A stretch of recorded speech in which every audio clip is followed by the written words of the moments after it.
खबर दे रहे हैं आपको सरगोदा से, जहां दूध जैसी नेमत में मिलावट करने वालों के खिलाफ पंजाब फूड अथॉरिटी ने अब घेरा तंग कर लिया। सरगोदा में पंजाब फूड अथॉरिटी की कार्रवाइयां 2800 लीटर मुजरे सहित दूध तल्फ करके मुतअद्दिद अफराद को जुर्माने आयद कर दिए गए। इसी पर देखते हैं अली रजा की रिपोर्ट। सरगोदा में पंजाब फूड अथॉरिटी की मिलावट माफिया के खिलाफ कार्रवाइयों का सिलसिला जारी है। शहर के दाखिली और खारजी रास्तों पर नाका लगाकर 43 दूध बरदार गाड़ियों की चेकिंग की गई है और 2800 लीटर मुजरे सहित दूध तल्फ कर दिया गया।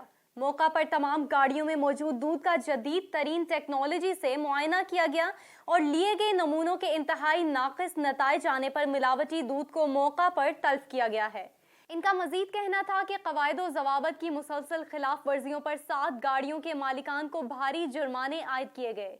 दूध में मिलावट करने वालों के खिलाफ सूबा भर में ऑपरेशन जारी है। किसी भी इंसान को सेहत से खेलने की इजाज़त नहीं दी जाएगी।